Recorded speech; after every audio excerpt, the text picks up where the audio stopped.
మనం గాఢ నిద్రలో ఉంటాము. సడెన్‌గా ఒకేసారి మన మీద ఏదో వెయిట్ పడిపోయినట్టు చేతులు, కాళ్ళు కదపకుండా బ్రీతింగ్ రాకుండా ఎవరినన్నా పిలుద్దాము అంటే వాయిస్ కూడా రాదు. అందరూ ఏం మాట్లాడుతున్నారు వినపడుతూనే ఉంటది.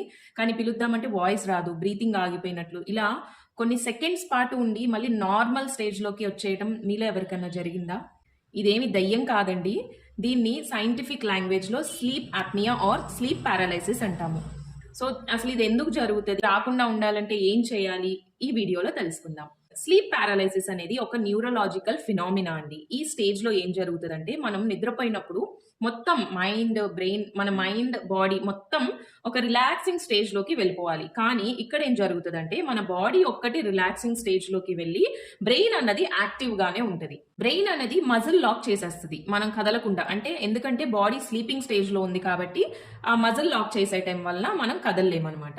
ఇదే ఇక్కడున్న అసలైన రీజన్. అంటే మన బ్రెయిన్ మన బాడీని లాక్ చేసేస్తది. ఎందుకని? స్లీపింగ్ స్టేజ్‌లో ఉన్నాం కాబట్టి.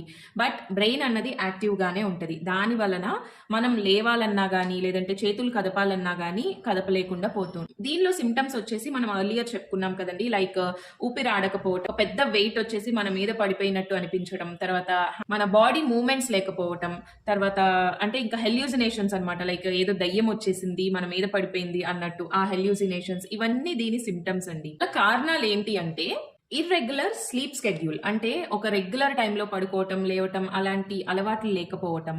స్లీప్ డిప్రివేషన్ అంటే నిద్ర సరిగ్గా లేకపోవటం, అంటే ఒక అడిక్వేట్ స్లీప్ లేకపోవటం. Stress and anxiety. స్ట్రైట్ గా పడుకోవటం అంటే హెడ్ అప్ ఉంచి పడుకుంటాం కదా మనం ఒక్కొక్కసారి. సో దాని వలన కూడా ఒక్కొక్కసారి ఇలా అయ్యే ఛాన్సెస్ ఉన్నాయి. జనరల్ గా అయితే ఈ స్లీప్ పారాలైసిస్ అనేది డేంజర్ కాదండి. అది నార్మల్ గా చాలా మందిలో చూస్తూనే ఉంటాము. కొంతమందిలో రేర్ గా వాళ్ళకి ఏంటంటే కొన్ని న్యూరలాజికల్ డిజార్డర్స్ ఉన్నప్పుడు ఇలాంటివి జరుగుతూ ఉంటది. అది కూడా చాలా రేర్ గా ఉంటది. సో ఇది చాలా డేంజరస్ గా అనిపించిన, అంటే మనకి చాలా భయం వేసినా గానీ ఇది నార్మల్ కండిషన్ అండి. లైక్ చాలా మందిలో ఇది జరుగుతూ ఉంటది. కొన్ని ప్రికాషన్స్ తీసుకుంటే దీన్ని మనం కంట్రోల్ చేసుకోవచ్చు. లైక్ ప్రతిరోజు ఒకే టైంకి పడుకోవటం, లేవటం, తర్వాత మినిమం 6 to 8 hours స్లీప్ ఉండటం, స్ట్రెస్ అండ్ యాంగ్జైటీ తగ్గించుకోవటం, లైక్ యోగా, మెడిటేషన్ ఇలాంటివి చేస్తూ ఉండటం, డీప్ బ్రీతింగ్ ఎక్సర్సైజెస్ చేస్తూ ఉండటం.